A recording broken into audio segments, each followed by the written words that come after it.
Bonjour, bonjour. Dernière partie de cette émission, un seul sujet, et ce sujet, c'est un grand sujet qui est devant moi, c'est Charles Taylor, philosophe. Bonjour, Monsieur Taylor. Bonjour.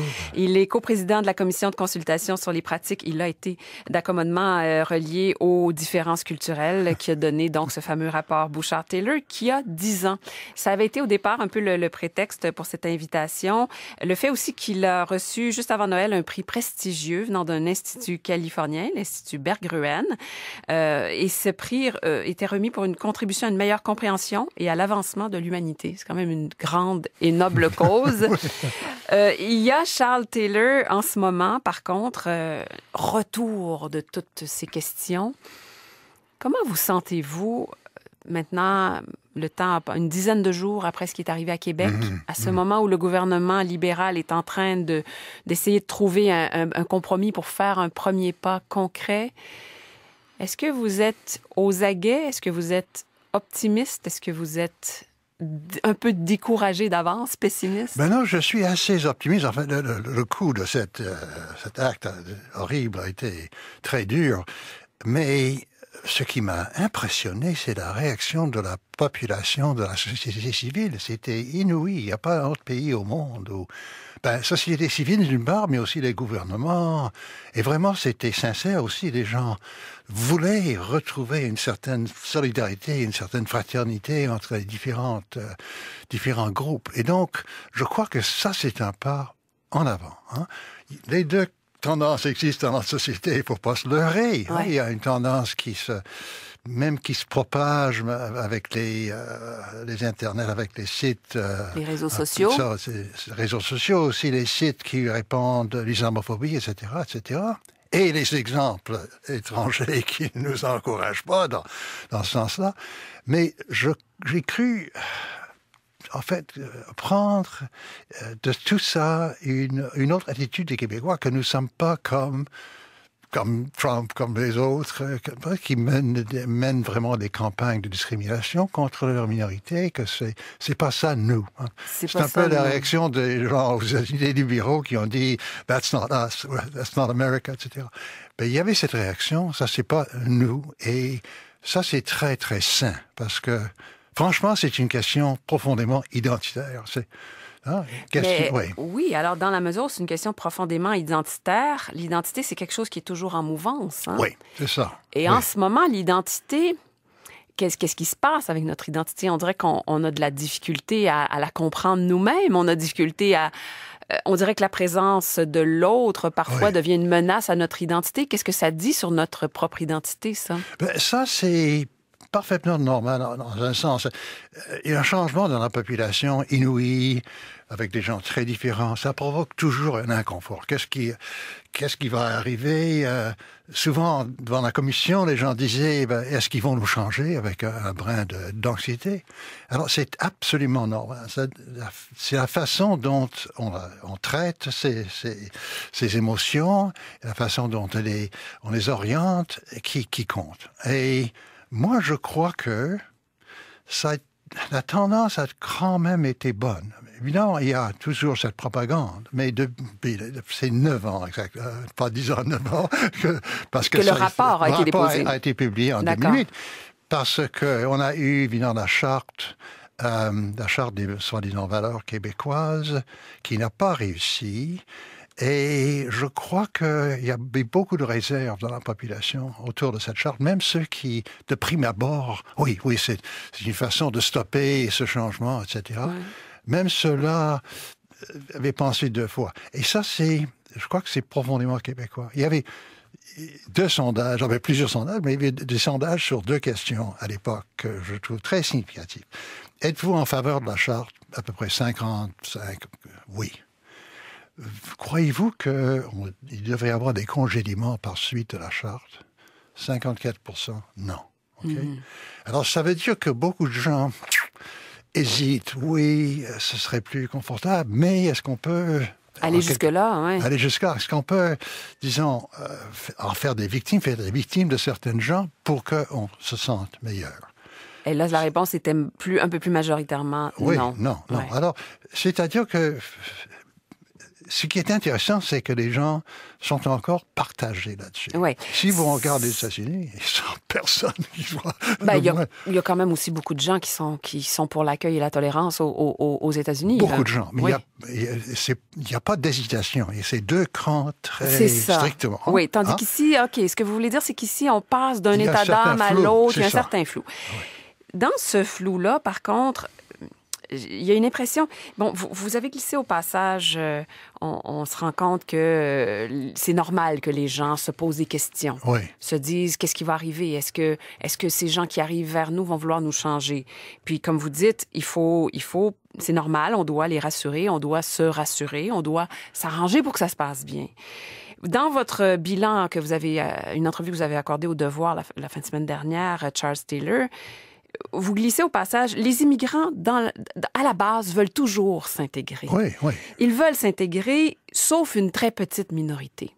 Alors, comment ça se fait qu'en ce moment, on a un tel problème de perception? Parce qu'il y a beaucoup de gens qui vont vous dire le contraire, qui vont vous dire qu'ils veulent nous imposer leur mode de vie. Il y a en ce moment un courant qui veut nous convaincre qu'au contraire, les immigrants ne veulent que former des petites communautés qui vont prendre de plus en plus de place. C'est l'ignorance. Si on habite à côté de musulmans, si on les côtoie, si on les fréquente, si on travaille avec eux, etc., cette attitude n'existe pas. Mais par exemple, il y a des parties de la province où on rencontre rarement ces gens-là. Alors, on est nourri par les médias. Les médias ne sont pas toujours très responsables. Et pas seulement les médias d'ici, on est nourri par toute l'atmosphère de l'Occident. Alors nous, francophones, nous sommes aussi très conscients de ce qui se passe en France. Et là, c'est complètement différent. Là, c'est un exemple de ce qu'il ne faut pas faire. En quoi? En ceci. Si la plupart des gens qui viennent dans les pays riches, ils viennent parce qu'ils veulent avoir un certain épanouissement et ils veulent surtout pour leurs enfants avoir de l'espoir d'une vie meilleure. Le cas de la France est tragique en ce sens. D'abord, beaucoup de ces immigrants maghrébins sont de l'ex-empire et on sait les expériences terribles que l'Algérien, les Français... d'accord, l'ex-empire français, colonial. Français, oui. Et puis ensuite, ils ont été discriminés de toutes sortes de façons. Et ce qu'on trouve surtout depuis l'élection de Hollande en 2012, il y a eu un virement. Il y a beaucoup de jeunes maintenant qui disent... il y a les djihadistes qui leur disent constamment « Vous n'êtes pas acceptés en France, ils vous haïssent, ils vous méprisent, vous n'êtes pas français. » Et il y a beaucoup de jeunes maintenant qui commencent à adopter. Nous sommes des musulmans, pas nécessairement djihadistes, pas seulement de violence. Mais oui, nous ne sommes pas français, nous sommes musulmans. Ça, c'est le moment d'une cassure profonde dans la société. Si jamais on pousse jusqu'à ce point-là, on va le regretter pour... Mais Charles Taylor, il y a beaucoup de gens qui, en ce moment, prétendent que c'est ce qui est en train d'arriver au Québec. Non, on ne voit pas de... Il y en a quelques-uns, mais on ne voit pas de phénomène massif. C'est-à-dire qu'il y a un phénomène qui est indéniable, c'est que les femmes musulmanes adoptent de plus en plus le voile. C'est un phénomène d'affirmation. Je ne suis pas en train de dire que c'est un phénomène de conquête, de prise de pouvoir, de prise de contrôle. Mais il y a, en tout cas, une affirmation de l'identité qui est beaucoup plus forte qu'il y a 20 ans. Mais c'est pas du tout la même chose. Parce que c'est pas... En France, c'est une contre-identité. Là, ce sont des musulmanes qui se disent, mais c'est le règle du jeu, c'est un pays de liberté, on a le droit de faire ça et on s'affirme comme Québécois avec les droits des Québécois. C'est une mentalité complètement différente. Ce qu'il faut éviter, c'est ce que j'appelle la contre-identité. Alors, la contre-identité, c'est quoi? C'est je suis moi-même et ça veut dire je suis contre vous. D'accord, je m'affirme comme musulman contre votre société. Contre votre société. Je ne suis pas français. Ce que vous dites, c'est qu'ici, les femmes qui portent le voile, dans la plupart des cas, c'est des femmes qui disent « Je suis une Québécoise, mais comme c'est un pays de liberté, j'ai la possibilité de choisir de m'identifier aussi comme musulmane. » Oui. C'est ça, exactement. Il y a une différence énorme entre...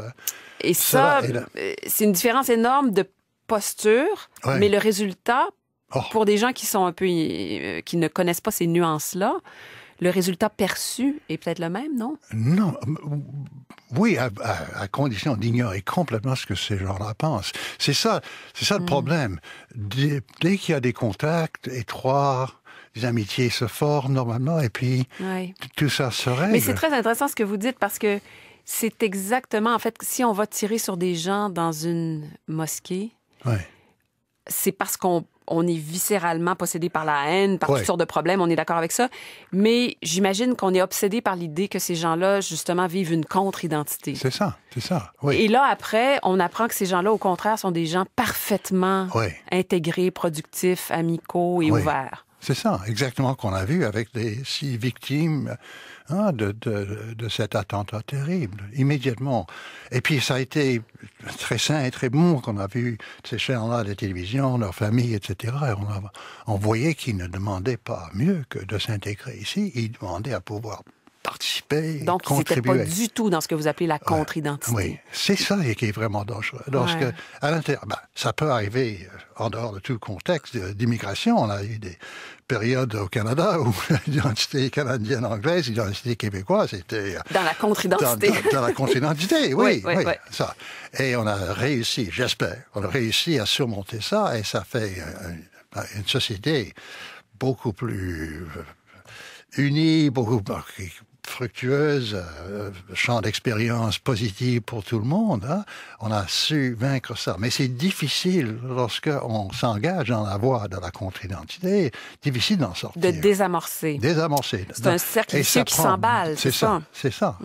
Vraiment un cercle vicieux. Ouais, parce que de part et d'autre, on fait des gestes absolument... Alors, donc, la clé, c'est beaucoup l'intégration, la bonne intégration, d'être vigilant, de créer des portes, des ponts. Vous l'avez souvent dit, vous l'avez redit dans les articles que vous avez signés depuis l'attentat de Québec. Dans Le Monde, vous évoquez un fait historique. Dans Le Monde, un article qui a été repris aussi dans Le Devoir, que vous co-signez avec Jocelyn McClure. Charles Taylor, vous évoquez, vous nous rappelez, mais on évoque souvent ce fait-là, que la modernisation du Québec a impliqué, entre autres, une lutte contre l'Église catholique. Donc, on a été marqué... Puis le retour du religieux fait peur. Oui. Ça devrait être un phénomène générationnel ou est-ce qu'on est resté même... Parce que je dirais plus que c'est la génération de mes parents qui a vécu ça, de devoir tasser un peu le religieux pour que le Québec se modernise. Moi, je suis encore consciente, une héritière de ça. Est-ce qu'avec les générations, cette espèce d'allergie au fait religieux va s'atténuer, vous pensez? Ah oui, ça s'estompe, c'est clair. Parce que si on a eu, encore une fois, ma source, c'est les consultations de la commission. C'était très intéressant. Parce qu'il y avait une attitude très ambiguë envers le catholicisme. Non, maintenant, mais historiquement, comme source d'identité, oui. Alors les gens étaient d'accord de garder... oui. Mais... je me souviens des paroles passionnées. Le curé a forcé ma grand-mère à avoir 15 enfants, etc. C'était vraiment une colère. C'est la même chose entre les deux peuples au Canada. On remonte en arrière, le boss a refusé de négocier en français avec nous. Mais il n'y a personne qui a ça comme expérience de vie, et même comme expérience de vie, en quelque sorte, qui vient d'en haut, parce que la grand-mère de cette personne-là, c'est les petits-enfants et les ça se transmet. Ça se transmet. Ça se transmet, mais pas avec la même passion. Pas avec la même force. La même force, c'est ça. Alors, oui, historiquement, nous avons fait, surtout la majorité canadienne-anglaise a fait des gestes absolument inacceptables de nos jours, fermés, à l'époque, toutes les écoles catholiques, etc. Toutes les écoles francophones. Les écoles francophones, mais c'était il est visé en tant que catholique souvent plus qu'en tant que francophone. Mais alors, oui, OK, mais je lis ça dans l'histoire, mais il n'y a personne qui peut me communiquer ces formes d'oppression comme expérience vécue d'eux-mêmes ou des proches. Comme donc, cette personne-là qui parlait de sa grand-mère, hein, c'était vraiment santé. C'était encore viscéral. Viscéral. Et puis ça se communique, mais avec le temps... Hein, ça... Oui. Alors, entre-temps, par contre, avec le temps, ce qu'on voit à travers le monde, c'est un retour du religieux. Et là, il y a quand même beaucoup de gens au Québec, puis nous, dès qu'on parle de phénomènes religieux à cette émission, très souvent, des auditeurs nous écrivent en disant qu'ils souhaitent la fin des religions. Puis ça me surprend toujours. Alors, souhaiter la fin des religions, est-ce que c'est quelque chose sur le plan philosophique qui peut se débattre, que l'humanité serait mieux sans religion? Parce qu'il y a des gens qui sont absolument convaincus de ça. Oui, je connais beaucoup de gens comme ça, mais même en dehors du Québec. Ben, je crois que c'est empiriquement, c'est une absurdité. Enfin, Pourquoi c'est une absurdité, Charles Taylor? on ne veut pas de Gandhi, on ne veut pas de Mandela, on ne veut pas. C'est des gens religieux, des gens non religieux, si vous voulez. C'est toujours des deux côtés. D'une même réalité? Ben, des grandes questions. Il y a des gens athées qui ont fait des monstruosités, Staline, Pol Pot, etc. Il y a des gens religieux qui ont mené les croisades, et toutes sortes d'horreurs. En même temps, de l'autre côté, il y a des gens des deux bords qui ont combattu contre le communisme. Il y a des gens religieux aussi qui ont combattu contre la force de la violence religieuse. Des gens comme Gandhi, par exemple. Et c'est tellement clair que c'est pas ça qui est... C'est la façon de vivre sa conviction profonde. Il y a des gens qui croient qu'il faut faire ça par la violence. Et les gens qui croient... Par exemple, les djihadis maintenant, des djihadis vraiment forts de l'État islamique, ils voudraient abolir, au moins à l'intérieur de l'islam. Ils voudraient absolument abolir tout ce qui n'est pas sunni, tout ce qui est de façon très wahhabite, tout ce qui est... Et alors, ils massacrent les chiites partout, parce qu'ils ont cette vision, ça va être un islam complètement pur. Et les communistes avaient la même idée. Oui. Alors, tout en étant athée. En étant athée. Alors, c'est tellement... Donc, le problème, c'est pas la religion, c'est le dogmatisme.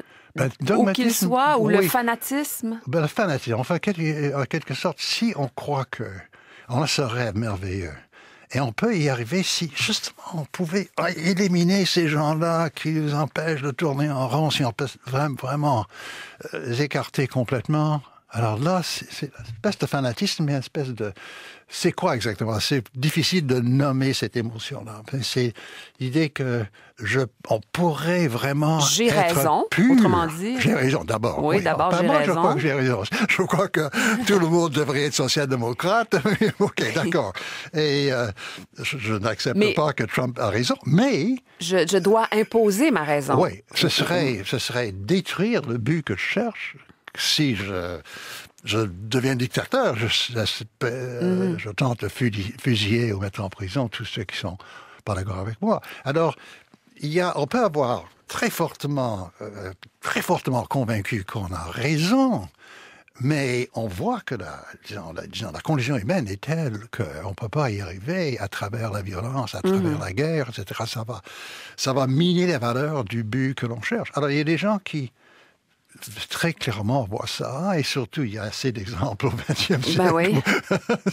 Même si on avait l'illusion de croire au début du XXe siècle que le communisme pouvait s'imposer par la force, ça devrait être assez clair maintenant que c'est pas comme ça. Alors il ne faut pas voir ça comme athée contre religieux. Croyant. Il faut voir ça comme ce qui s'est passé dans l'histoire de l'humanité. Oui. Donc c'est plutôt être méfiant de n'importe quel système qui veut s'imposer par la force, qu'il soit un système religieux, politique, idéologique, peu importe. C'est ça, oui. Se prémunir de ça, essentiellement. Oui. De ceux qui veulent nous contraindre. Oui. Agir surtout, par la peur, utiliser la peur aussi. Utiliser la peur, mais le comble de tout ça, c'est l'idée que si vous qui m'opposez n'existiez pas, si vous disparissiez complètement, maintenant, on pourrait y arriver au but. Hein? Ah oui. C'est ça, Lénine a cru ça. Hein? Il faut... Donc, c'est une forme de paranoïa, ça aussi, de voir l'autre comme un obstacle? Mais c'est une sorte d'angélisme que si seulement on pouvait enlever ça de l'existence... Tout irait bien. Tout est réglé. Alors, pour Lénine, en fin de compte... le moins qu'il existe de ces gens-là de passer plus rapidement. Vous dites pour Lénine, puis on sait les conséquences que ça a eu. Mais là, on est en train de voir ça dans des systèmes politiques existants, et même élus, et même quelquefois démocratiquement élus en Europe. Oui. Ça vous inquiète? Ah, beaucoup. C'est la même mentalité. Hein. C'est-à-dire, ça commence, on est même rendu un peu inconfortable par ces gens-là qui nous ébranlent, etc. Et ça finit par sacrer les dehors. Maintenant, ça pourrait être sans violence, mais l'idée que ce serait tellement mieux sans vous autres, Ouais. et puis on trouverait moyen de vous écarter, de peut-être vous envoyer le message très doucement que vous n'avez pas à faire ici. Ben alors, vous n'avez pas d'affaires ici. Ce matin, on entend des chiffres démographiques qui nous montrent que si on n'avait pas des immigrants, de toute façon, nous, on disparaîtrait. Oui, c'est ça. Alors ça, je pense que l'affaire... Mais alors, Charles Taylor, en terminant, si on veut concrètement que ça se passe bien, qu'il n'y ait pas ces réactions de contre-identité qu'on a expliquées tout à l'heure, qu'est-ce que c'est pour vous? Puis je veux pas qu'on fasse la liste d'épicerie des recommandations que vous voudriez voir adoptées par le gouvernement libéral. Débordé de toi. Non, mais vraiment, les choses les plus utiles qu'on pourrait mettre en action pour que l'intégration se fasse bien, pour qu'il ne se développe pas de contre-identité, pour que les contacts entre les citoyens et les nouveaux citoyens se fassent bien, qu'est-ce que ce serait les pôles sur lesquels il faudrait agir? Il y a quelque chose qu'il faut faire, quelque chose qu'il ne faut pas faire. Dans le genre qu'il faut faire, multiplier les possibilités de contact entre les gens qui ne se rencontrent pas. Et autrement qu'après des tragédies, là, comme ce qu'on veut. Oui, c'est ça. Et maintenant, l'atmosphère est propice à ça. Oui, donc il faut le cultiver. Il faut cultiver. Il y a plusieurs moyens, mais on n'a pas le temps de les énumérer. Ce qu'il ne faut pas faire, c'est des gestes, en quelque sorte, irrémédiables de discrimination. Alors, si on propose une autre charte des valeurs québécoises, etc., ça dit à la population en général, c'est des gens dangereux, c'est des gens qu'il ne faut pas voir ici, et ça conforte les peurs, etc., et ça crée encore cette atmosphère de ce sont des gens dangereux. Alors, il ne faut pas viser, il ne faut pas cibler ces gens-là. Il ne faut pas les cibler, mais il faut quand même mettre des balises. Vous en avez proposé des balises. Oui, il y a naturellement des balises. Si coutume de certains groupes immigrants va à l'encontre de notre charte de la coexistence paisible entre les populations, comme de raison. La charte nous donne, disons, des principes pour régler ça. Mais si on s'habille de façon un peu différente, et quand on fréquente ces gens-là, on voit que ce n'est pas le reflet d'un désir de nous détruire, de nous changer, mais c'est un sentiment. Nous avons demandé, Gérard et moi, à nos immigrants ici, pourquoi vous êtes venus ici? Première raison, liberté. Deuxième raison, je voulais donner une carrière à mes enfants que je n'aurais pas. Un avenir. Mais première réponse, liberté. Ouais. Ils viennent de pays où on est très restreint par la société, par les régimes. Ici, on peut être nous-mêmes. C'est intéressant de toujours se rappeler ça. Ils sont venus ici pour la liberté. Alors, Charles Taylor, philosophe, coprésident à l'époque de la Commission de consultation sur les pratiques d'accommodement reliées aux différences culturelles, qui a donné le rapport Bouchard-Taylor. C'était Gérard Bouchard, bien sûr, qui était avec lui, qui vient d'obtenir un prix important aux États-Unis. Bravo encore. Et voilà, c'est les 10 ans du rapport Bouchard-Taylor qui est plus que jamais d'actualité. On en parle encore ce matin. Merci beaucoup pour cette visite, Charles Taylor, ces propos.